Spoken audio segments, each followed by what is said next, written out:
styles, we keep it real, real. Reminiscing the attitude era, wrestling at its peak. Nostalgia from the 80s and 90s, memories we seek.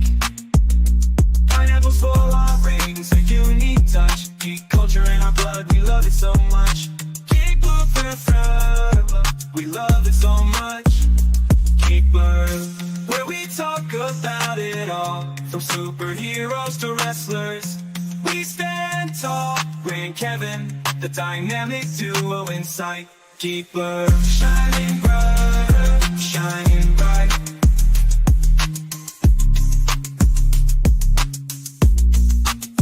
Did you hear about Pluto? That's messed up, right? Geek Blue, taking you on a nostalgia flight. From movies to TV, we cover it all. Join us and every week we'll have a ball.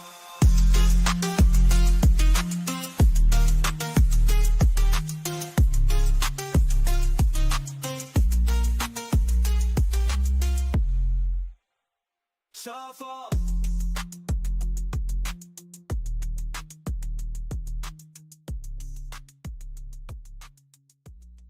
Hey, what's going on? What's happening, man? How we doing? Not much. Doing good. Nice, nice. How's your week been? Been good. Been Good, good. good. Getting through the dredge of winter, of course, this time of year sucks. But gonna start the show off right. We are on our, I believe, second, maybe third talk of the year of Superman. And this week, we are going into the 1949-1950 era and talking about the Kirk Alyn Superman serials first. These came out in movie theaters. There was 15 of them in the first run. There was actually 2 sets. And they were serialized stories. It was before television, so it was basically what you'd expect from a television show. But it was played each week through a movie theater. And there were only 15, 20-minute episodes, serials at the time. And the first run was 1949, and it was just Superman, titled Superman, and starred Kirk Alyn. That's him right there behind the logo. And it was produced by Columbia Pictures. And I have a few other pictures from the show. This is what it looked like. A little bit of action. You got Perry White. You got Lois Lane. You got Jimmy Olsen. You got Superman doing feats of strength. And we'll get into all that in a minute. Very first time we see the character in live action. We talked about, of course, the Max Fleischer cartoons. But this is the very first time they actually put the suit in black and white in live action. Came out in 1948. From the success of the Batman serials, which came out in 1943, I believe Captain Marvel around that same time too had a serial. Have you ever watched the Batman ones? I have watched parts of it, not like I've watched these. They're rough. Yeah, These ones are way better. The Batman Yeah. ones are rough, and so are the Captain Marvel / Shazam ones. Well, the reason why these are so good is it was done by Columbia Pictures. Right. DC Comics, at the time National Comics, started development, making a similar series based off what they did with Batman, with Superman. They're 2 most popular characters in the comic books. It played in front of the weekly movie theater matinees. So you'd have to go to a theater, like you do now, to watch a whole movie, but you would only see these 15-minute things. And they did that a lot back then. It wasn't just for movies like this, but they did it for war. They had war propaganda back in the mid-40s, like early 40s, where they would sell bonds and stuff. But it was before television, so this is what we had before television became a home staple. Mm-hmm. Kirk Alyn, uncredited in this show. The only credit of Superman is Superman played by Superman. Except for the poster and the marketing, he is named on that. But Columbia's advertising claimed that they could not get an actor to fill the role, so it hired Superman himself. And he was just merely playing Clark Kent in the serials. Also saw the debut of Noelle Neal as Lois Lane. She would later go on to star in Adventures of Superman with George Reeves after season 2. Had a lot of budget restraints. Special effects were equal to what you'd expect from an animated movie. Now, this is Superman flying. Obviously, a cell painted figure of Superman. There was no special effects budget. Explosions were like this when Krypton exploded in the first episode. it looked like a Hanna-Barbera cartoon. Yes. But yeah, when you see Krypton, you see a lot of the background of Metropolis. All of that is painted murals and stuff. But that's how they got away with it. Still at the time, I was every time I watch something old like this, I always try to put myself in that time period of what I would have thought. You think about what was on in movies at the time, wasn't much. Yeah, you had some cartoon stuff, but there was not much to compare this to. I think that's why horror movies were so big back then. Yes, like they had the exactly. because you could get special away with effects. more. The special effects were much easier to do on something like that. Right. And they were kind of like events, like every weekend, like a new horror movie or whatever. Exactly. And like the Wolfman was just prosthetics, and Mm-hmm. the Blob, same thing. So yeah. Yeah, as long as you can get the emotion out of your audience, that's exactly what horror movies did. It's a perfect example. Superman's costume was gray and brown when they filmed it. It was not the iconic one you saw in the comic books, the red and blue. And because of those colors, it photographed better on black and white. That's where this was never colorized. Like I mentioned earlier, the first episode was the Krypton origin story. This is the poster. Now, these posters would show up in the movie theater each week. There is a poster for every single episode. This is just an example I had for that first episode. If you have an original poster, wonder how much that would go for. Probably thousands of dollars. This is some dope art right here. I kind of want to get that put up for my wall. Noir. This is great noir style Superman art, and of course it has a little picture of what goes on in the episode. That's Ma and Pa Kent finding Superman after the spaceship landed. So, what else do I want to talk about? Pa Kent to Clark. A great line in this that goes forward about 10 years. Because of these great powers, your speed and strength, your X-ray vision, your super sensitive hearing, you have a great responsibility. A lot of people make this note that this is an exact quote that Stan Lee may have ripped off, may have paid homage to later on when he created Spider-Man. But there's a lot of similarities. This is one of them. This is the one I wanted to talk about, this line in the show. Mm-hmm. Each episode left off with a cliffhanger, hyping up next week's episode that people would have to go to the theater and see. And there are, of course, 15, like I mentioned, 15 in total for the first run. It became a tremendous success that eventually they greenlit a sequel serial. Ant-Man, or Atom Man versus Superman. And this came out in 1950, 2 years later. And this was the first live-action portrayal of Lex Luthor as the villain. That's the poster right there for the first episode of the serial. And that is Lex Luthor in live action for the very first time on the right there. Looks like the original Superman cover when Superman was kind of a bad guy when they first created him. Right. It was a giant... Yep. It literally looks just like that. Yep. Yeah, this is... I mean, for what it is, it's campy for now. I mean, we've seen Superman do amazing things since then. But for the time you put yourself as a kid in this era, this would be astounding to you. You would go to the movie theater every single week to want to see how this story... And the way they play out, it's just like a TV series, just like the Batman. Have you ever seen the original Adam West Batman series? Yep. Every episode ended with a cliffhanger that would make you sit on the edge of your seat to wait to see what's going to happen in the next episode. Then you have the same, tune in next week, same bat time, same bat channel to promote it. So fast forward 1 year, fast forward to 1 year, 1951. And they want to make another movie. Not a serial. They want to actually make the first full live-action full movie. And so they I don't think Kirk Alyn wanted to do it, so they brought in another actor. They looked around forever.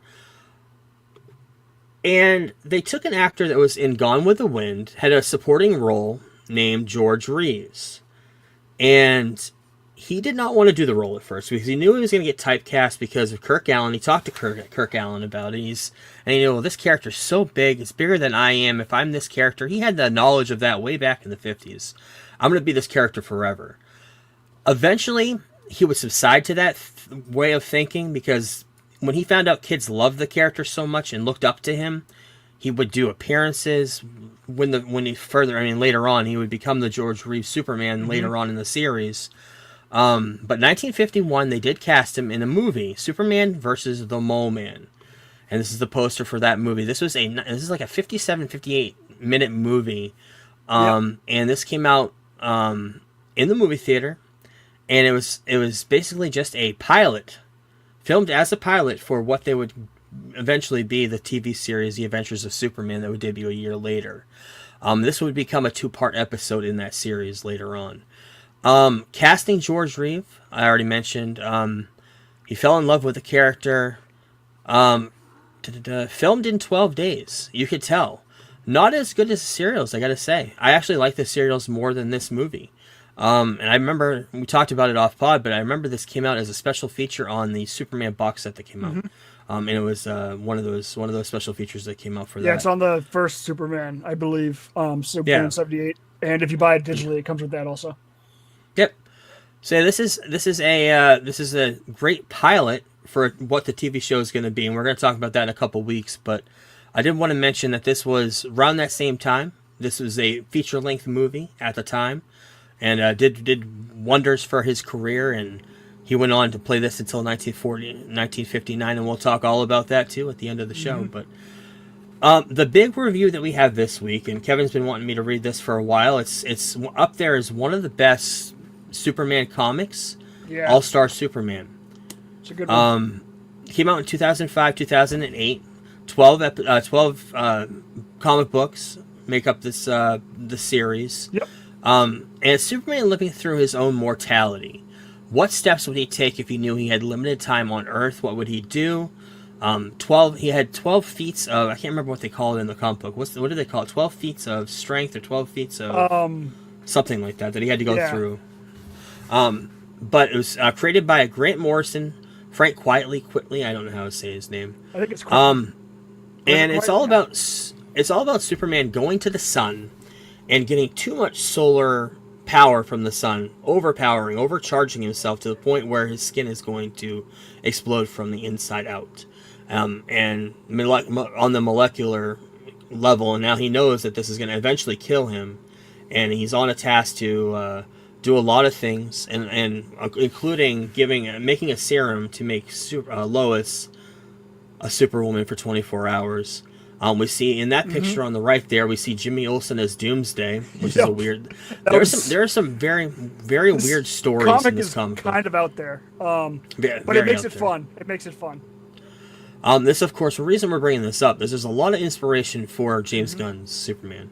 Yep. That's one of the reasons. We also have him playing with Krypto, playing fetch. He throws a whole tree into space, and Krypto goes to catch it. We see this group of Supermen from other times, from like thousands of years in the future. And one of them is from the Fifth Dimension, who's in the same time period as Mr. McSixaplex. He's another version of Superman. We see a Bizarro. This is the weirdest one. The whole entire comic book run, the Bizarro world one, is hard to follow. Yeah. Because everything is written in opposite. That was a hard one to listen to. That's the Justice League. Dyslexic and trying to read that. Right. Like, actually, it might be normal for you. I don't know. And there's these Kryptonian astronauts that end up leaving Krypton before it explodes. They end up going to Earth as Superman's kind of at the final part of his life, and they run amok on Earth and use their Kryptonian technology on Metropolis and this and that. And we got Solaris, who is rumored to be one of the villains or the main villain of the new Superman movie. He is a sun kind of monster that comes from the sun, and Superman has to destroy him. We get Clark Kent working at the Daily Planet, writing an article, Superman Dead, and we get the final picture of him going into the sun. We think dying, but we're not really sure. They kind of leave it wide open. Like, did he die? Yeah. Could he be? Ambiguous. Could he be on the sun? Yeah. We don't know. There was an animated movie. I saw this probably a decade ago. Yeah, there I was an probably should've animated watched that movie. this week. I didn't watch it either, but I did want to bring it out. This came out in 2011, just shy of 3 or 4 years after the comic book run came out. And I remembered a lot of the comic book reading it when I watched it. So it's very, very much on par with what happened. Lex Luthor ends up getting superpowers at the end, spoiler, and they have a big, huge battle at the end. But great comic book, great run. I'd love to see parts. I'd love to see parts of this in the Superman movie, but I do not want to see some of the weird shit. There's a lot of weird shit. I don't want to see Jimmy Olsen Doomsday at some point in these movies. I don't want to see that ever. But yeah, one thing I did notice, I sent you a picture of it when I noticed it when I was flipping through when I first got it, is because everyone's been complaining about, or some people have been complaining about the baggy suit. But his suit in this is not skin tight. There's like creases all around it in parts of the book. Yep. So I guess that's where he got the inspiration for the suit doing that. And also the trunks in this are much bigger than normal, which is also they're similar to what David Cornsweet's wearing. Yep, they're not tight. Yeah, the suit's very more. The reason why it's baggy just makes it look real. I mean, they did it with Spider-Man, Amazing Spider-Man. They did it they did it with Batman in the past too. So, great comic book. We'll talk about the future of this segment next month. We do have some great stuff coming up. We'll talk about that in a little bit. But we did get into another comic book thing. I got into it late, of course, but gonna get into another set of notes. I got into half of Daredevil season 3 on Netflix. Only about 7 years late. However, very, very good. And the villain this season is Bullseye, and we get the origin story of Bullseye. We're getting it. I only made it halfway through, 6 episodes. I'm going to finish it this weekend. Because Born Again comes out on Wednesday, we'll talk about that. Tuesday night. We'll talk about my concerns going into when Disney purchased it after you finish the show, because I didn't know where they were going to go, and I had a lot of concerns when I heard they were picking it back up. And we'll talk about that next week. Okay, sounds good. Yeah, because the reviews have been stellar for this show. They basically say it's like the second or third. They say it's better than like season 2, and I like season 2, but like season 2 mainly for the Punisher stuff. Everything in the middle sucks, but like the first 3 or 4 episodes with Punisher in season 2 was awesome. And then, like, he comes back in, like, episode 9 and has that giant fight at the prison. But, yeah. But I did want to mention a few things I noticed. Foggy Nelson's mother is the same person who plays the Penguin's mother. Oh, no shit. In the DC series. Dex, this character named Dex Poindexter, his Bullseye is going to end up being Bullseye. He kind of going through like a weird PTSD type of thing throughout his whole entire life. He's very, very much off the rails. And we're in episode 6. We've already seen the Daredevil versus Daredevil fight where he's dressed up as Daredevil fighting him. That was really cool. That was awesome. I remember that. I haven't seen this in 7 years or whatever it's been. So there was also a clip that came out today from of Bullseye fighting Daredevil that looked really, really cool of Born Again. So this is getting me pumped up for the new series coming out. I'm hoping that they continue it. I think the action on this show is by far some of the best of the Marvel. I think, just so you know, I believe it comes out at 9 p.m. on Tuesday. Excellent. So you don't have to wait till like midnight or 3 a.m. It should be on there 9 p.m. on Tuesday. Two episodes, I believe, too. Yes. And a lot of people today have watched the whole entire thing. They leaked it early. They sent the entire thing to reviewers. Yep. Yeah, that's cool. So yeah, we'll talk about that next week. I'll talk about the rest of the season then, and we'll talk about the new couple episode premiere. Also, the other thing that we brought up last week, we're going to get into Bond. And this week we're going to talk about a movie and we're going to talk about a documentary. First things I want to talk about, when we talked about MGM Studios, we forgot to mention the amount that Bezos paid for the creative control. He paid $1 billion on top of what he paid for the property in the first place. He paid $1 billion for full creative control of James Bond in the franchise. That's an astounding number for full 100% creative control, and I have a feeling it's because that's the whole reason he bought MGM Studios. Like I said last week, to have full control. MGM have? Like, what does MGM have? Like, they're known for Bond. Classic movies. Wizard of Oz is the big one. But like Bond is like the current thing they could use. Yeah. Also, the other thing that came out this week, we didn't talk about last week, is we've talked about it off and on, but Christopher Nolan wanted to direct the Bond movie after Tenet, but was told he couldn't have final edit, so he went on to make Oppenheimer, and of course won the Oscar. I think things could be different with Jeff Bezos involved. The Broccoli family was so protective of the franchise that they ixnayed a lot of things, from casting throughout the years to pretty much everything. Not allowing an American director or whatever yet. So I assume that maybe after he's done with this movie, hopefully Bezos gives him a call. Hopefully. Yeah, we'll get into that in a minute. Yeah. Goldfinger. 1964, third movie of the series. There's a great line when he throws a toaster in a bathtub. Shocking. Positively shocking. This movie, you had Odd Job, who was spoofed in Austin Powers. And the big line from this movie when he's talking to Goldfinger, he is on the conveyor belt. He's about to be killed, James Bond, and he asks Goldfinger, "Do you expect me to talk?" And Goldfinger's like, "No, Mr. Bond. I expect you to die." That is a popular line from all of them. Probably one of the most popular lines from all the Bond movies. I'd say it's up there. Pussy Galore, big character. Everybody knows that. They're in Kentucky. Was this the first time they went to America? I believe it was. I believe so. Yeah. So we see Felix for the first time. We see a KFC, which is 1960s KFC. This has got to be one of the first ones. Yeah. And the setting at the end of this movie is all in Fort Knox, and they're trying to get the gold. Very cool movie. Very cool It's a character. fun one. I mean, Yeah. it's James Bond. It's fucking cool as hell. I can't wait to get into my Roger Moore ones because I love Roger Moore. And I think I love Roger Moore. I like the Roger Moore movies more because they're just campy fun, and he just gets. His movies are so ridiculous at points, but they're just fun. So I love the Roger Moore ones. The Connery ones are hit or miss for me. Some of them are okay, and then some I love, but this is one of the better ones. So this got us into a documentary you've been wanting me to watch for a while. I finally did. Everything or Nothing. This came out in 2012.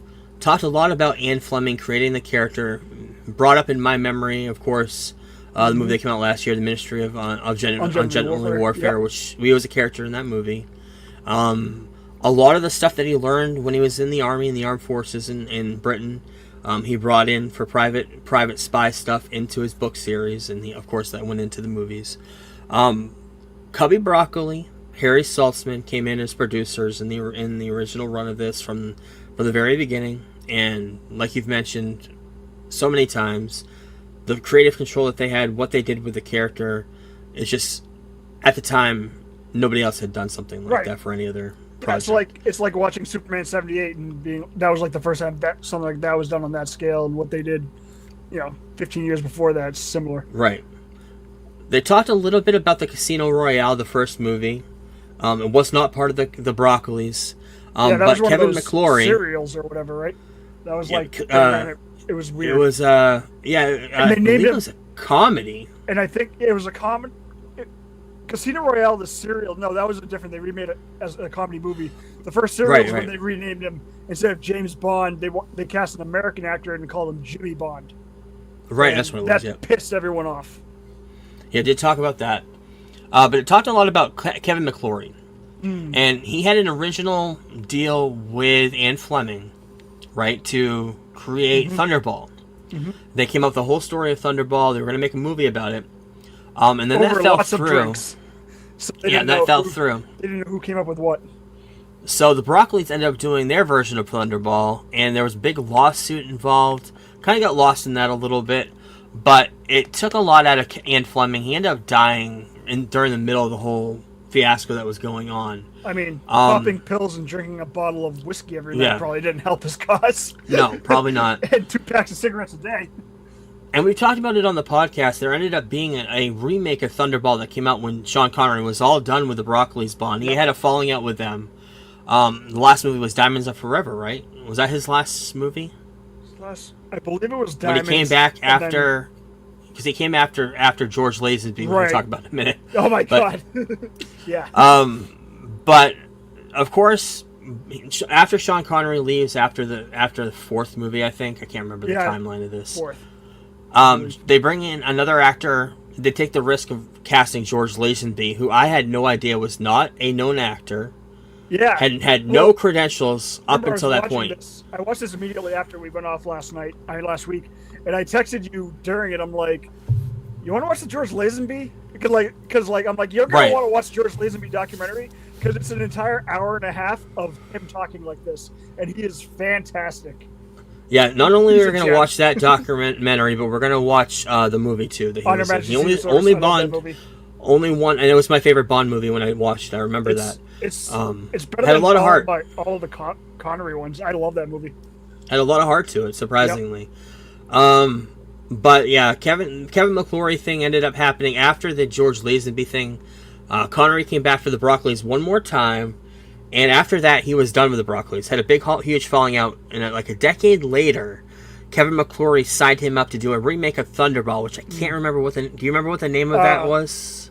I have Everything or Nothing stuck in my head right now. It's Never Say Something- Never again. Yes, yes, yeah. But the funny thing is when they brought back Connery, they gave him the biggest salary ever for a movie star, which was like $1 million. He was the first $1 million actor, which is kind of insane that was the biggest up to that point. But then again, it was the '60s still, so. And the movie was panned pretty badly, and you still have not seen it, right? Correct? You haven't seen it. We'll Correct. watch I'm that. watching it in the rewatch. Yeah. Yeah, we'll watch that during a rewatch too. So I'm interested to see how they play Thunderball after the Broccoli's had already done it. But because Thunderball was with Roger Moore, so it would be interesting to see how Connery's take on that is, and how the story plays through. But yeah, it's a great documentary. Learned a lot about the Broccoli's and how they had control. Learned a lot about Barbara Broccoli. I had no idea she was that young. I thought she was a little older than that, but it makes sense. She was a kid. She was very young when she ended up. Her father basically gave her control after the '89 film, I believe, because he got into bad health. So she was probably like in her early 30s, maybe, when she took over the franchise. I'm guessing. Right. So yeah, a very good documentary. I suggest anybody who has a love for Bond. Talked a little bit about the newer Bond. Didn't get into the older stuff. This came out in 2012, so it didn't tackle all the stuff. The later Craig. The casting of Craig is pretty much where it ends. Where did you watch this? Did you watch it on Tubi? I know. I actually bought this on iTunes a while ago. I had no idea. I looked on there. I had it already. Oh, really? So I watched you it. probably bought it when you were watching all of the movies. Possibly, yeah. It may have been on sale. Happened. Yeah. Yep. So I did have it, so I watched it on iTunes. But yeah, Nice. very good. And this weekend on the Oscars, we'll talk about that next week. But the weekend of the Oscars, we're gonna have a James Bond music tribute on the show, honoring all the longtime producers and all the music that's been on the show. I can't wait for the Oscars. I'm excited. Yeah, sounds good. Yep. Last couple years I've been on the road, so I'll be able to watch them. Yeah. That being said, let's get into the news.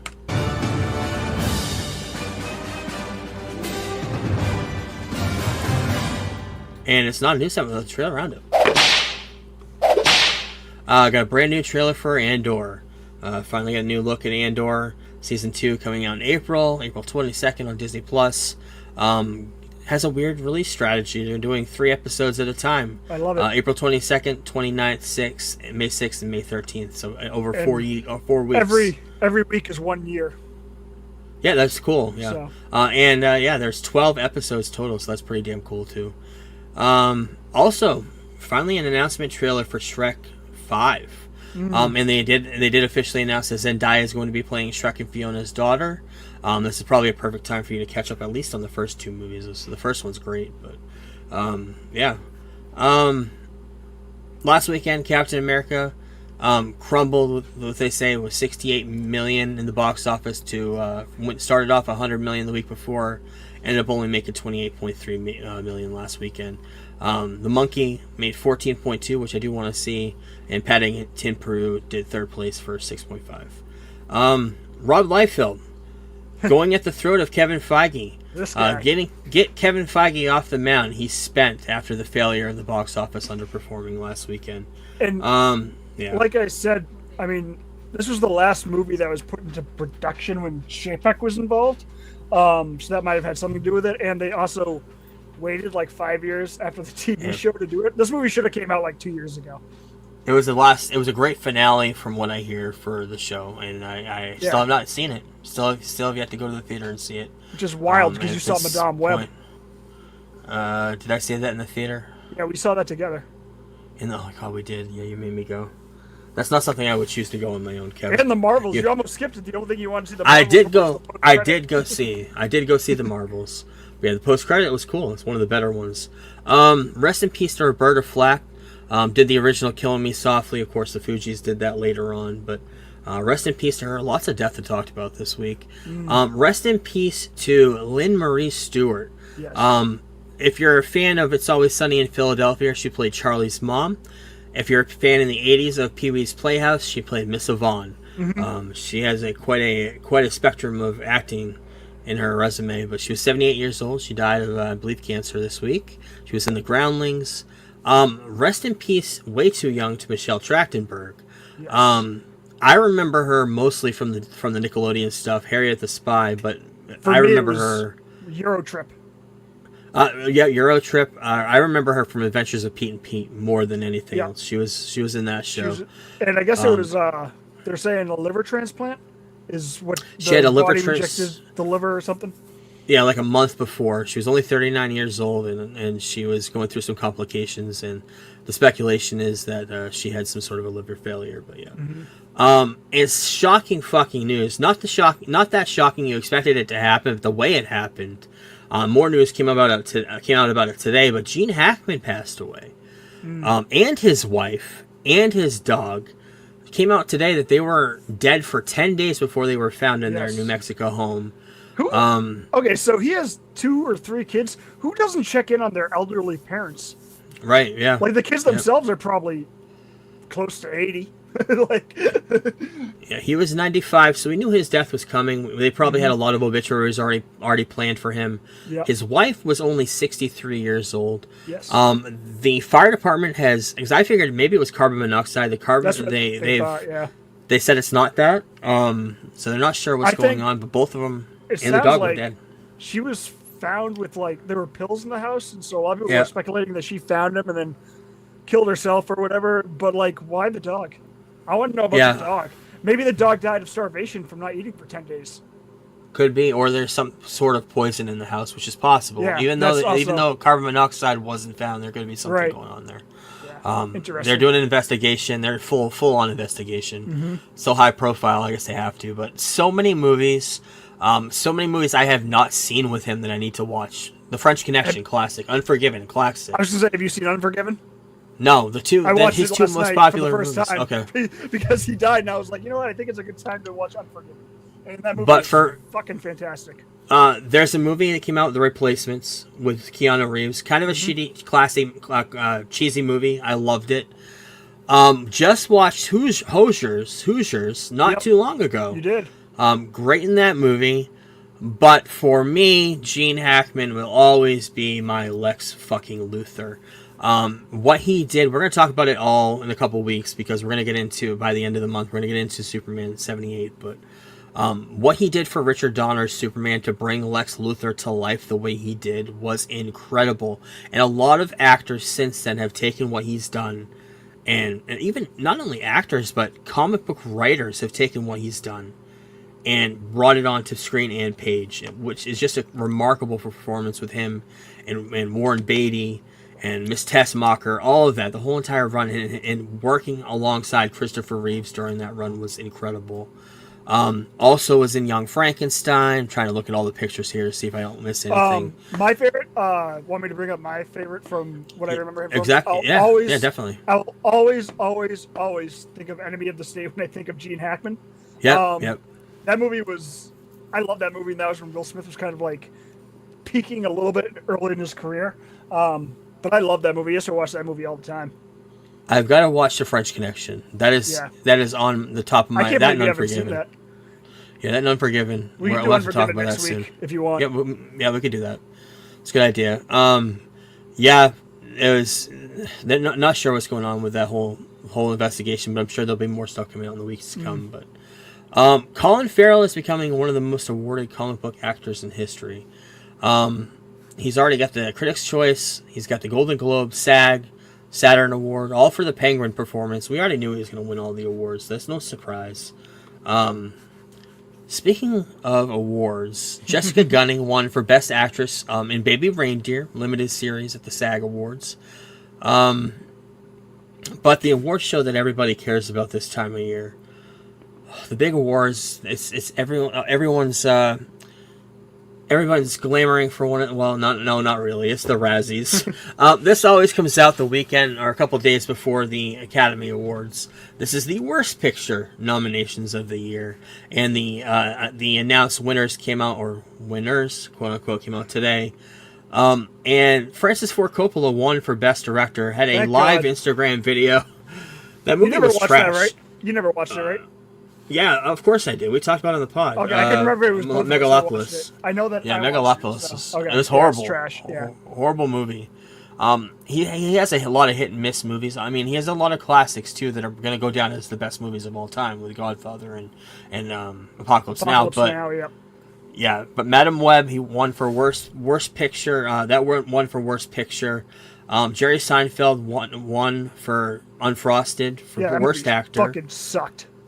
Dakota Johnson, rightfully so, won for Madam Web as worst actress. One of the funniest categories this year, supporting actor, John Voight won for Megalopolis, Reagan, Shadowland, and Strangers. He won. Supporting actress, Amy Schumer on Frosted. I didn't see that movie. That's how bad I thought it was. I think Ariana DeBois should have lost for Kraven the Hunter but that was also ADR problem. I won't blame her on that. Worst prequel, remake, ripoff, Joker, Folie à Deux. I agree. Although Craven's right up there. And Rebel Moon, The Crow 2. That's a really tight category. I'm surprised Joker won. Screenplay at Madam Web won. And for a Redeemer Award, Pamela Anderson for The Last Showgirl, which we haven't talked about on the podcast, but it's her, Dave Bautista. I heard some great things about it. I think it just came out digitally or something. I don't Probably. know, but everybody's saying she did a great job in that movie. But yeah, so we get the Oscars. We'll talk all about that next week. We'll talk about the worst this week. We'll talk about the best next week and see what ends up going up on top. Hopefully it's not that fucking Amelia Perez movie that everybody's talking about. Oh my god, 'cause yeah. I have no interest in that at all. I'm doing a lot of Oscar talk, and I have no interest in that winning any award except for I wouldn't mind seeing Zoe Saldana win. I do like her, but that could be the she won one before. That might be the one they give to that movie with all the controversy that's came out, because it has nothing to do with her. So I could see her winning, and she's won a bunch of awards for it so far. What's the other thing I was going to bring up about that? Oh, I heard the song, one of the songs from that musical. It's about chopping your dick off. Oh, that's good. Have you heard this? Have you heard this song? No. Probably haven't even. It probably hasn't. For some reason, it's in my circle. I don't know why it's not in yours, Kevin. What's this movie on? Is this on Hulu? It's on Netflix. It's a Netflix movie. I'm popping this bad boy Yeah. on tonight. Probably not. I was thinking of that too. Maybe I should watch it for next week and get a reaction to it. But I don't know if I can. I don't know if I want to waste my time. I'd rather watch Daredevil. But Exactly. The Boys final season. We already have what's his name? Well, what the fuck's his name? Jason Ackles. He's already in The Boys. He plays Yes. Soldier Boy. Yep. Jared Padalecki and Misha Collins, who are in Supernatural with him, have joined the cast of The Boys for the final season. So yeah, they announced that this week. Also joining the cast of Lord of the Rings: Rings of Power. First of all, I think I have a picture. Yeah, we got them. We got Jamie Campbell, Bauer, and Eddie Marsan. Well, I've seen him before on the right, but I don't know what I've seen him in. Jamie Bauer, he was in Harry Potter. He was just in the last season of Stranger Things. He played the bad guy. But they're going to be in roles. I believe Jamie Bauer is going to be playing a significant role in Lord of the Rings, and the other guy's going to be playing a recurring role. But very excited for seeing what happens with the season 3 of that. Speaking of casting, Oscar Nunez, who was in The Office as Oscar, is coming back in the Peacock Office series, whatever it's going to be called, The Paper or whatever. But Oscar's coming back. Speaking of casting, Sharon Stone was announced as part of Euphoria season 3. Exact quote: "I'm honored to be euphoric." So, interesting casting choice. Haven't seen much of her in recent years after Catwoman, so interesting to see that. Brand new movie coming out. I believe we saw a little quick trailer for Netflix for April 25th called Havoc. Gareth Evans, starring Tom Hardy. I believe I have a poster for that as well. Yeah, a lot of action, lots of thriller action. So yeah, speaking of Tom Hardy, the Guy Ritchie Mobland series starring him, Pierce Brosnan, and Helen Mirren coming out in March on Paramount Plus, coming out March 30th. That's going to be a series. Announced for casting this week, Yes, Kristen I saw Ritter. that. Yep. For Dexter's Resurrection, which is coming out this summer. Very, very excited. She's going to be playing a character called Mia Pierre, renowned sommelier with a dark secret. She's called the Lady Vengeance, notorious serial killer. There's gonna be a lot of I wonder if running. I wonder if the cops going to use Dexter to Hannibal Lecter the situation to try to catch her. I wonder if that's how it's going to happen. And then he ends up catching her somehow on his own. Maybe he breaks out. I don't know. I have no idea what the show could be about, but I'm looking forward to it. Yeah, I expected when we saw Dexter's original sin, I expected Dexter to break out of the hospital. Yeah. By the end of the series. I mean, when he was interviewed about it, they were like, "So how does Dexter survive?" And his only answer was, "Well, it's pretty cold in that snow." Right. Yeah. So. Yeah, we do know he survived though. Doctor Who got new posters for Doctor Who coming out on April 12th. New episodes. The rumors of this new series of Doctor Who is that there was a backlash for the first season with this guy playing Doctor Who, and the rumor is BBC may be taking a break with Doctor Who like they did back in the 90s. Yeah. Not sure. They're kind of denying it, but it depends. It depends on how bad it really is doing for Disney. It probably depends on how well this show does now. Yep. The second season of it with this guy, so we'll see. Yep, we'll see. Timothy Dalton weighing in on what's going on with the MGM takeover of the 007 franchise. He was very, very surprised and shocked. Barbara Broccoli is, I think, a fabulous woman and a wonderful producer, as was Cubby. So yeah, he's kind of talking like, yeah, I'm surprised and shocked like everybody else. So, Ayo Edebari, whatever her name is, from The Bear, is going to be doing a movie on Barney, an A24 movie, produced by Daniel Kaluuya, of all people. This is Mattel's new movie after Barbie. They wanted to do something, so. The Minecraft movie, a couple of new TV trailers came out this week. Got some new posters as well.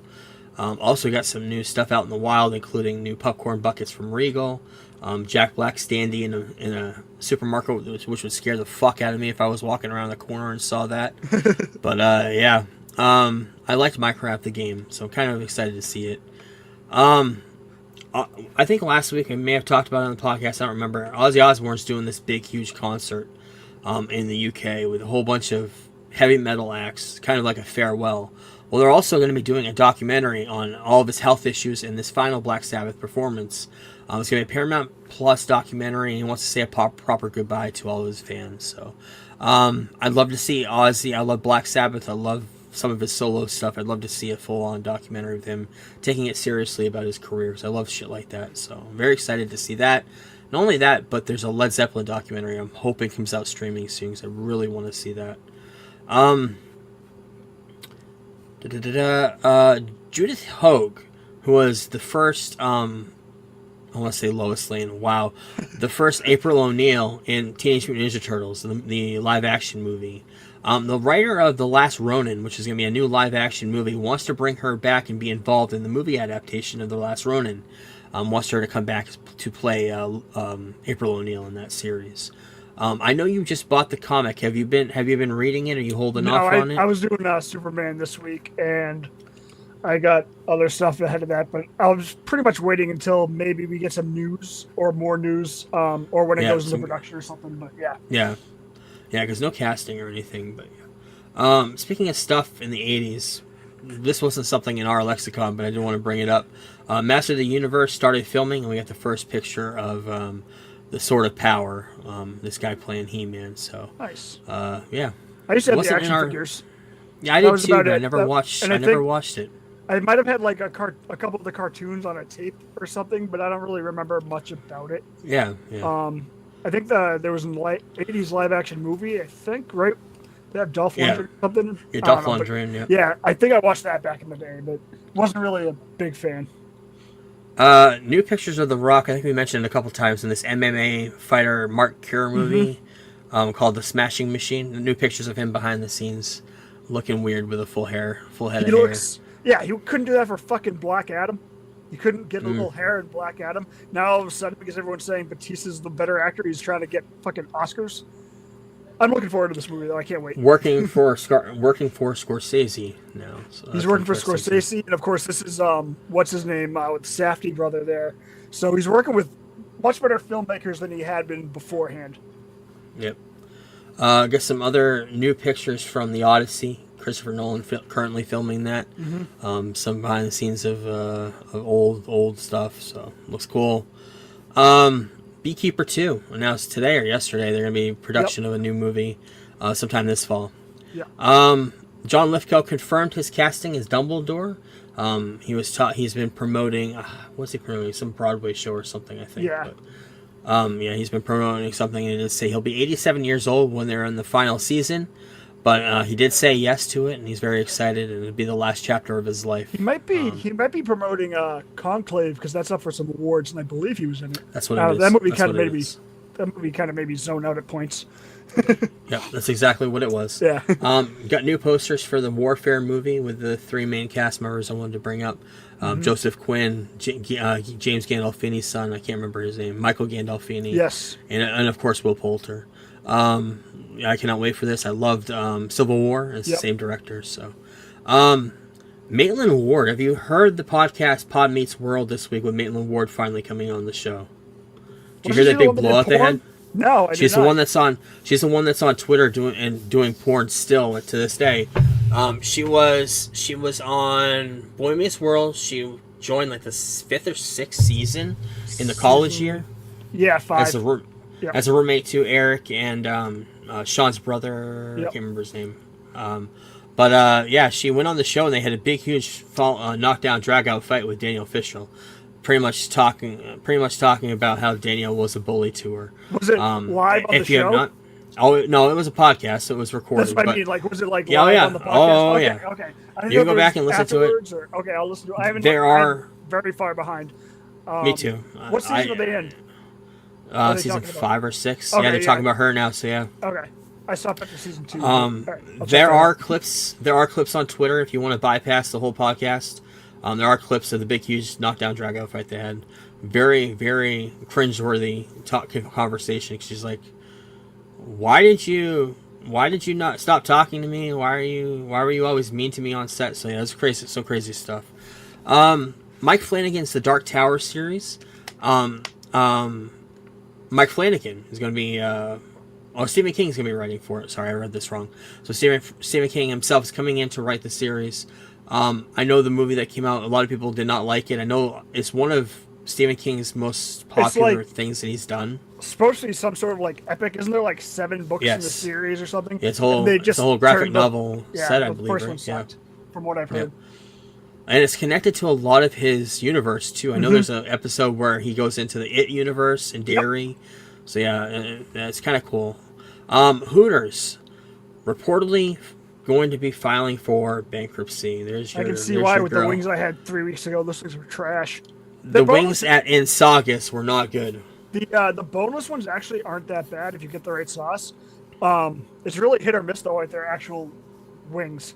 It was weird. What I heard this week, there are 2 Hooters. There's Hooters of America. That's the one that's going under bankruptcy. The Hooters in Florida, which is located in Tampa, that's where they came from. Yep. That is not going to be touched, and that's the original recipe. Everything's going to be the same there, and that's what I remember when I went to Florida. I went to the original one, fucking amazing, the best one I ever went to. The one in Saugus is a national brand. They changed the recipe. I don't know what the fuck they've done, but they're just not as good as they were when we went back in the day to go to. Yeah, we used to go to the one in Boston. It was great every time we went. We used to go before right next to the Fleet Center. Yep. Yeah, right next to the Fleet Center. Skype, rest in peace. Skype is shutting down. For obvious reasons. You got Zoom now. You got other ways of communication. FaceTime. Everything is easier. StreamYard, which we do. But yeah, it's gonna be shutting down on May 5th. Completely. I think Microsoft's going completely the Zoom route or Teams route or whatever they do. But got a new poster for Novocaine. I cannot wait for this movie. I love Jack Quaid. Everything I see him in, I love him even more. Like when we watched Companion last week. Oh my god. Yeah, it just made me love his range of what he does for character acting. But this is about a guy who cannot feel pain. He's almost like a superhero, and it's a very John Wick type style movie where he has to fight people and he's getting stabbed and shot and he cannot feel the pain of it. So This comes out on, I don't know when it comes out. There's no date here, but we will talk about it when I find out more information about it. There's been some trailers out there on YouTube if you want to look.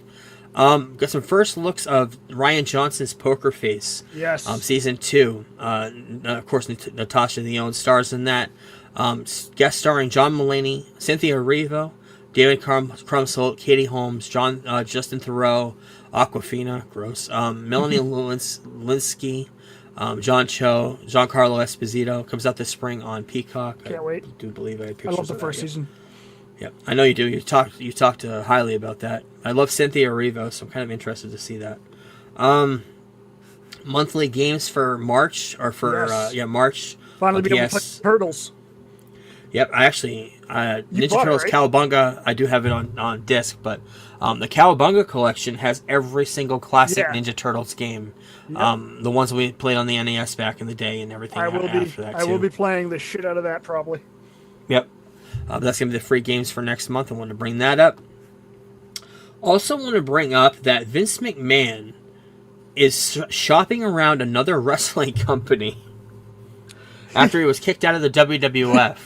He Rumors should, to be in talks with Fox for a new wrestling company to be airing. He should hook up with Teddy Hart, and Teddy can finally get that wrestling company he was always talking about. Oh, with the man. raising ring ropes and the ladders and the Zelda-based prizes or whatever the fuck he was talking about. This is not the first time we've talked about it. This is the first time Eric Bischoff and Conrad talked about it on their podcast. Mm-hmm. But yeah, well, wow. It'd be interesting to see if this actually takes flight. It won't. Vince McMahon's fucking No. 80 years old. He should just lay low.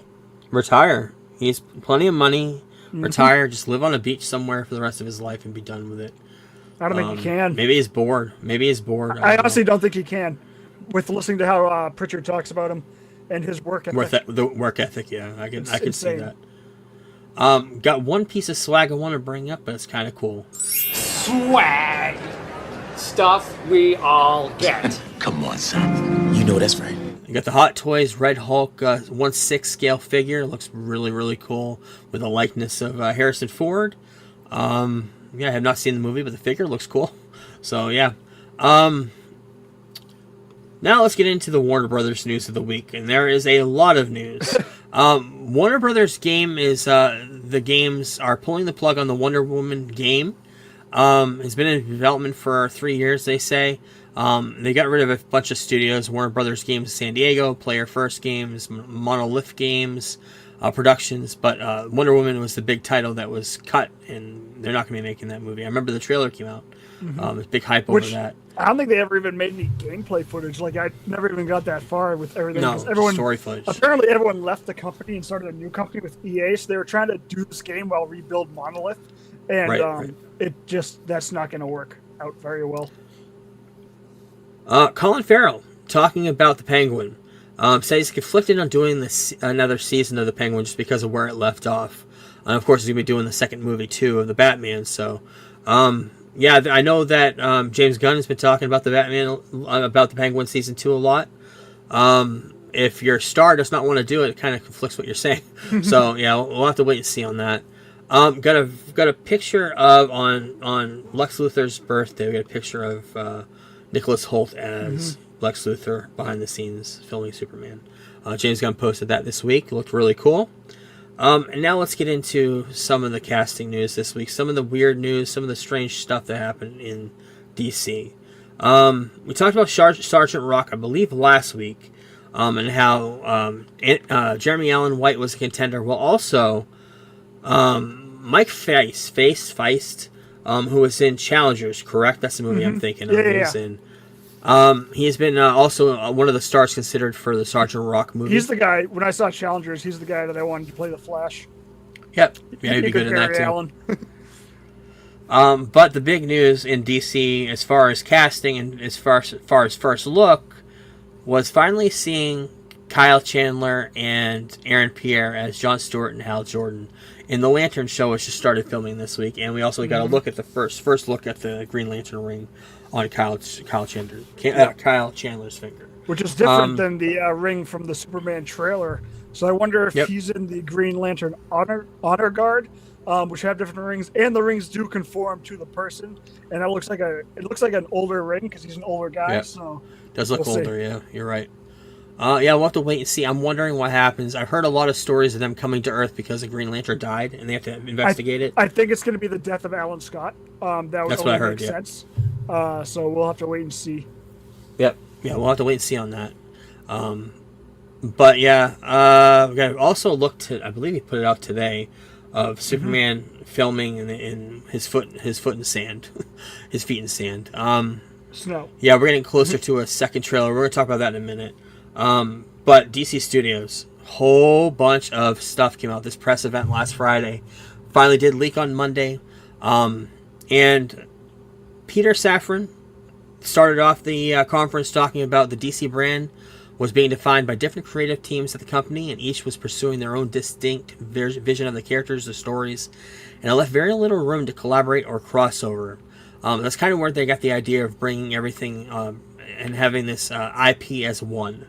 And that's what we have now with James Gunn and him coming up with this way of making TV shows, movies, animation, games, everything all in one. Comic books, all kind of one complete story going forward. The DC release plans going forward: 2 live-action features. I believe 2 animated features. I think that's changed. Or maybe 2 animated series. One of those has changed.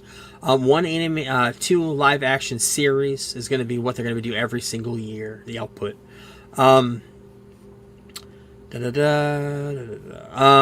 Peacemaker season 2, still set for August. The Waller spinoff, not in the work. It is in works, but it's been tough to get right. Also, speaking of that, John Economos had an anniversary this week. He posted a picture. I forgot to put it in Which the notes. So is Steve weird Indy- because the cover date of Suicide Squad #1, which is allegedly his first appearance, is cover dated in May. But then you check other websites, and it says he was created in February. So, very confusing about that. Yeah, I have no idea. Talked about Batman, saying his Batman in the DCU is not going to be Robert Pattinson. They're going to be casting their own version. They love him, but they're going to reintroduce their own version of a Batman in the DCU. Speaking of Batman, Batman 2 script is not done, but they've been reading encouraging things from the script and from Matt Reeves. It's very imperative to the DCU of introducing Batman. Batman Brave and Bold has a writer attached. Andy Muschietti may direct, so they're kind of backing off on that. And there will be a Batman movie of some sort releasing October of 2027. He also said that Brave and Bold will be announced very soon. More information on that. And yeah, so we'll have to wait and see. James Gunn also says, everybody knows I love Batman and it's important to me, and I'm working very closely with the writer of Batman and Brave and Bold. Speaking of Batman Clayface, we know that movie's coming out. Big rumors on casting this week. He did say that Daniel Radcliffe is not part of the online rumors, saying that he's going to be casting. He's haven't even talking to him, haven't considered him. Jeff Snyder went on a full-blown meltdown over James Gunn debunking this, and it was quite possibly one of the funniest things I've seen all week. If I get the link, Really? I'll send it to you. It's fucking, oh yeah. Clayface is going to be filming this summer. Going to be a body horror film. And it's going to be classic Batman villain. It's another title that we added to the slate on the strength of the exceptional screenplay by Mike Flanagan. So I'm glad they're writing first and then going into the movies after. It's really cool. So yeah, they're going to shoot that this summer, slated for 2026. Lanterns started shooting this week or last week. I just want to make sure there's nothing in here I want to talk about. It's very cool because it's connected to Superman because we got Guy Gardner. We got these Green Lanterns over here. So there's a lot of stuff overly connected. Basically is what they're saying. Everything's going to be connected. Announced 2 new animated series. One is a continuation of My Adventures of Superman. They're going to be in My Adventures with Green Lantern. They're also doing a Starfire. It's going to be an animated series as well. Don't know much about Starfire. Do you know much about her? I don't. I don't think either. she was big in, like, was it Teen Titans or one of those things? I think she was big in, like, one of those, or maybe some of the animated stuff, but I really don't know much about her at all. But this is My Adventures with Green Lanterns. Sounds like it's going to be a lot of fun. And hopefully we get, like, a My Adventures with Flash at some point. Yeah, the series My Adventures with Green Lantern is going to follow Jessica Cruz, who has her life uplifted when a Green Lantern power ring falls from the sky. So yeah, that's kind of cool. Yeah, there's another show. It's kind of like a kids show where they're going to bring Lightning, Flash, Plastic Man, Aqua Girl, Green Lantern, and Terra into this school for heroes called Superpowers. And it's going to be more of a kid-friendly show. They're also going to be crypto shorts. New short films, 4 in total, seasonally themed, seasonally released.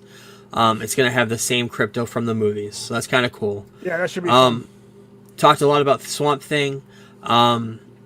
They are... Blah, blah, blah. Yeah, what's his name who wrote it, did The Complete Unknown, Mangold. Yep. So whenever he comes back and wants to do Swamp Thing, they'll do it when he's ready. But they're really excited for what they saw. It makes sense that they said the Swamp Thing is not integral to the larger story, because I never expected that to begin with. Like, I expected that when it was announced to just be like shoved into Elseworlds or whatever. So, very cool. Probably the biggest tragedy of the whole thing was the Authority. It's been the one that's hardest to get done. Shifting the overall story. It's kind of hard to do with the World of the Boys, is what they're saying. But it's on the back burner for now. That's one of the casualties of the announcement they made a year ago now, a year and a half ago. So yeah. Paradise Lost Booster Gold is still very much in development. Also talked about the Zack Snyder pick last week that we talked about briefly, kind of. I was just talking to Zach as a friend, and we were just hanging out, and I was like, let's take a picture together. They knew exactly what it was going to do, what it was going to do on the internet. They thought it was funny, so they released it and just laughed. So that's kind of cool. James Gunn also confirmed the Teen Titans film is in the works, and they're developing the script currently, the writer of Supergirl, Woman Tomorrow. Justice League, we all know where we're headed to do a larger story. James makes sure that those building blocks are going to be put in place. So eventually what they're saying is there's going to be a big event film that everything is leading up to in 6 or 7 years, is what they're saying. They have about a 6 or 7 years, so Avengers Endgame style event is what kind of what everybody got the gist from what he was saying. And he's also, James Gunn, after he wrote Superman, while he's currently doing post-production, he's working on a secret mystery DCU project that he has not announced, nothing's come out on this, and don't even know what the character is about or nothing, but he is writing it currently. I'm guessing, if he's working with the person on the Batman script, I'm guessing it's a World's Finest movie, to be honest. Okay. I wouldn't be Makes surprised. sense. That's just a guess from me. Or it's something just completely out there that we have no idea about, but he Let's seems be excited. honest. Let's be honest. There's 2 tentpoles to DC: Superman and Batman. If you're in charge of how this DC universe is going to work, you want to be in control of both of those characters. I would not be surprised if he's writing the next Batman script of whatever he's going to be in. I think he'll be. Yeah, I think he's helping to co-write the actual Batman Brave and the Bold script, and I think he's going to be doing. I think he'll handle a World's Finest movie. But we'll see going forward. Yeah, we'll see. They have no plans to attend San Diego Comic-Con at this time, but they are going to be at CinemaCon in April. They're going to be having big. I think we talked about they're going to have a big, huge rollout for Superman. We kind of speculated that. The second Superman trailer is currently being prepared. I'm guessing we're going to get it right around that time. I said right before summer blockbuster season. So that's a DC news of the week. Got a little bit of news, a little bit of stuff off the back burner. Overwhelming a lot of people on the internet because there's just not a lot of new information. There's some new information, but there's a lot of cancellations. They're kind of saying, "Oh, do they know what they're really doing?" I think they do. I just think you're starting a whole new universe. Everything kind of is on the back of how Superman works too. I mean, Marvel shifted things a lot too, because I believe Ant-Man was supposed to be one of their Phase 1 projects with the original director and stuff.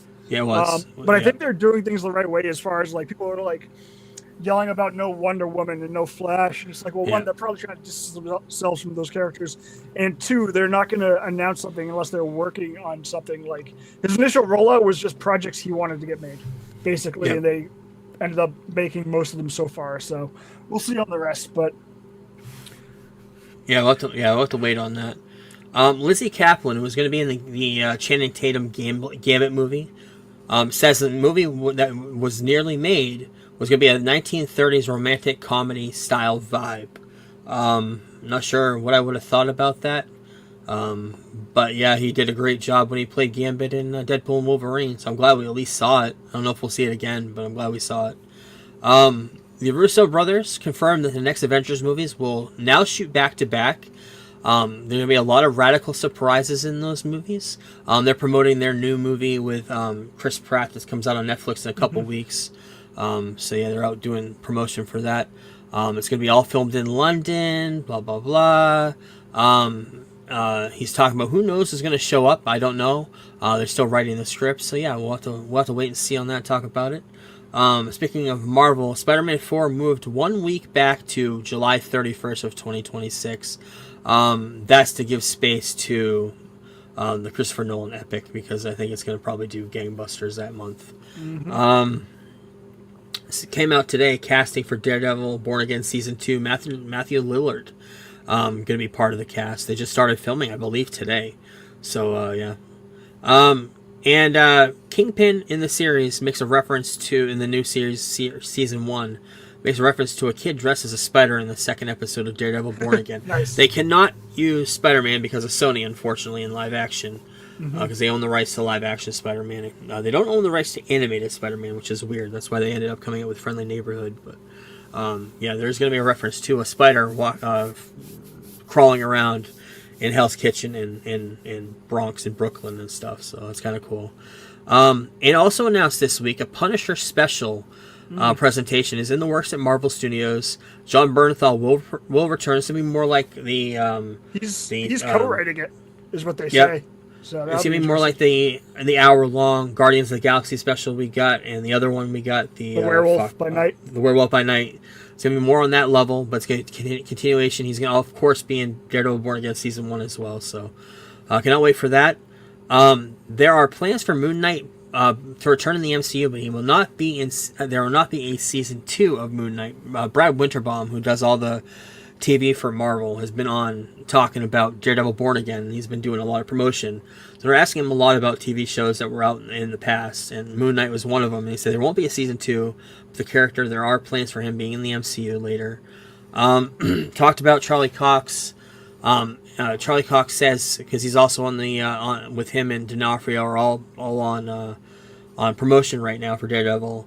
Says he'd rather see the Daredevil join the Avengers than return to another Defenders in the MCU for the sake of the character. Be a wonderful moment, homage to so much history of the character. That's what everybody wants to see right now. Brad Winterbaum also talking about Nova. The series was canceled, but the material just wasn't right. They want to make sure it can go on for multiple seasons. That's kind of what they're planning on doing in Marvel right now. Talking about X-Men 97 Season 2 and Season 3. Coming together amazingly, and the scripts for Season 3 are insane. We'll see, because I liked how Season 1 turned out, but I'm wondering if it's the creator that did that, the reason was for that, or if it was the just the story overall. I don't know. We'll have to wait and see, because they fired the guy that was showrunning it. But speaking of that, speaking of the X-Men, the focus on the X-Men right now currently is having them join live action in the MCU. And I think we're going to see more of that when Secret Wars comes out. And fan casting for this, and she's actually talked about it. Hunter Schafer from Euphoria talked about she'd be open to playing Mystique in an X-Men film. I think we talked about it not too long ago. She said that would be cool, so I think that would be a great casting for that. We are at the 20th anniversary of Episode 3, Revenge of the Sith from Star Wars. That's insane. At that time, I thought, well, nothing could be better. I think movies are dead at this point. I was a young, naive kid. Here we are 20 years later, and there's so much has come out since then. But written, directed by George Lucas. The poster looks really cool. Yeah, it's out of the trilogy. It's my favorite. I mean, of course, it's what we expected from Star Wars. That we expected to see the exact turn that happened. So it was no surprises. But and finally, in news, this is nuts. This Kathleen Kennedy news. The original rumor came out this week that she's leaving, it's awful.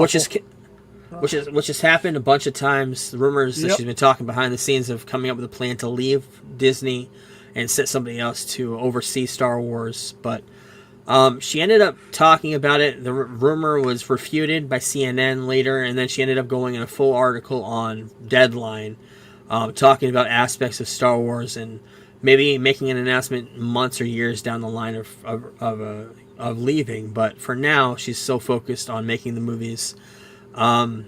She says she'll never retire from movies, but what's happening at Lucasfilm may be different. Is kind of what she's saying. She was producing several upcoming Star Wars projects, starting with Disney about succession plans. Will stay at Lucasfilm to assist whoever takes over. We'll break this down a little bit here, but they're talking about the Simon Kinberg coming in to write and produce the next Star Wars trilogy. And that's going to be the future of the series going forward. It's the next part of the saga, is what she's saying, the next trilogy. And that's going to be continuing whatever Rey's story, I believe, and all that. Talking about Sean Levy's movie as well. A standalone Star Wars story, takes place post episode 9, maybe 5 or 6 years out.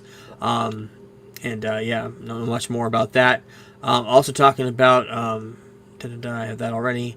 The prequel with James Mangold still happening, but it's kind of like the same thing with Complete Unknown. He's still busy doing that, doing other projects.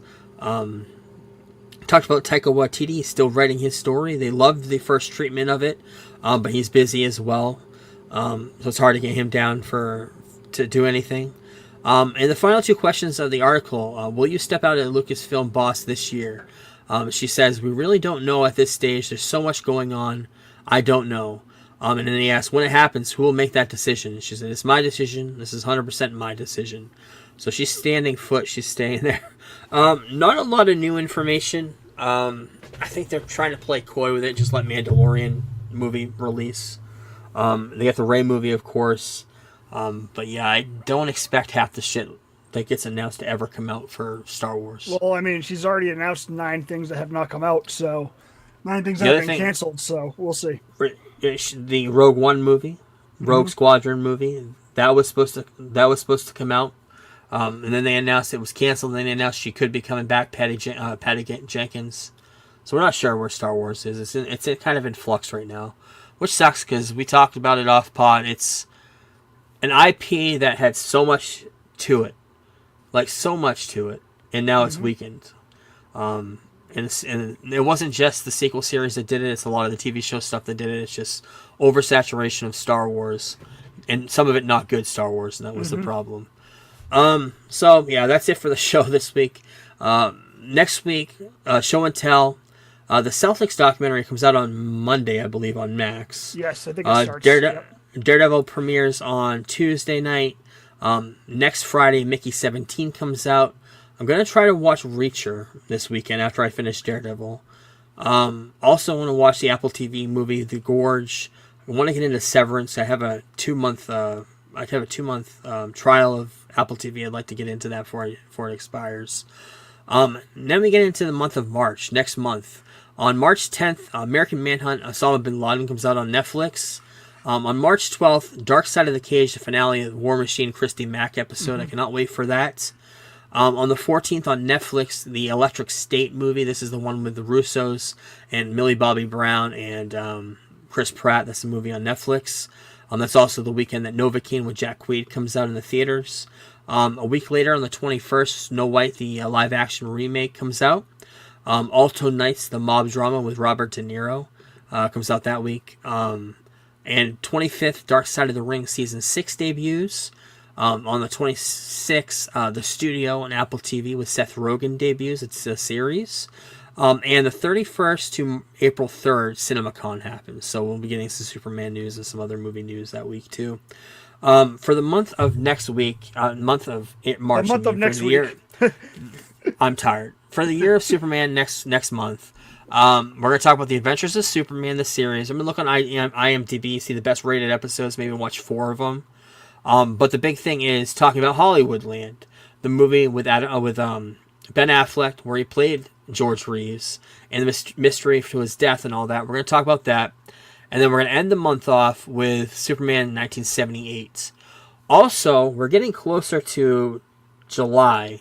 We have to start getting into the Fantastic Four at least once a month. So we're going to start off next month.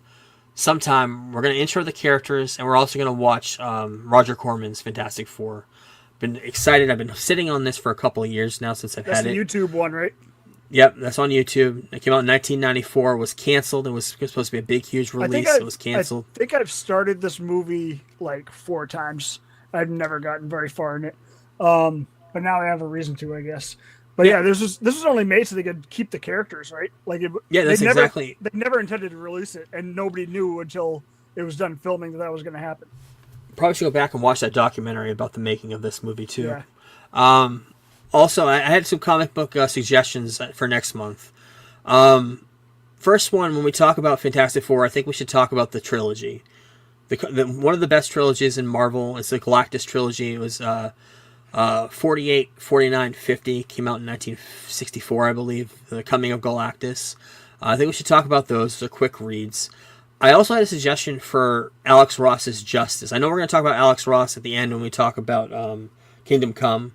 But probably be a good idea if we wanted to go to the Justice series that he wrote about the Justice League. Do you have any? I don't know if you've read it or not. No, I have not. Okay. I think maybe we should do that. And also a bonus. I'm going to try to read, if we have time, the Daredevil Born Again comic. I know that's very highly regarded, and I've never read it, and I would like to read it. So if I have time, we'll read that. But I'm definitely going to be reading the Fantastic Four and the Justice Alex Ross comic book runs. Is that it? Yeah, that's it for this week. That's it for the show. So a lot of Superman. I'm excited to get into Superman 78. We'll talk about it at the end of the month. So excited to get into Hollywoodland. I've been wanting to watch that movie for a while too. So thank you, everyone. And we will talk to you next week.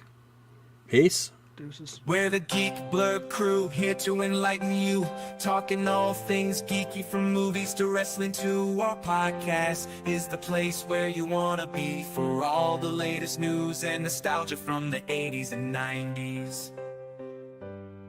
We review comic book flicks and sci-fi hits, riding the wave of action movies with all the cool bits. From Iron Man to Star Wars, we cover it all. And when it comes to wrestling, we never drop the ball. Geek Blurb, we're the kings of the nerds, rating movies and pineapples, our opinions never blurred. Join us each week for a geeky chat with the latest news and a dose of nostalgia that. So if you're a fan of the comic book craze, or a lover of sci-fi and all its maze, tune in to Geek Blurb. We're here to entertain, bringing you the best in geekdom. It's our domain.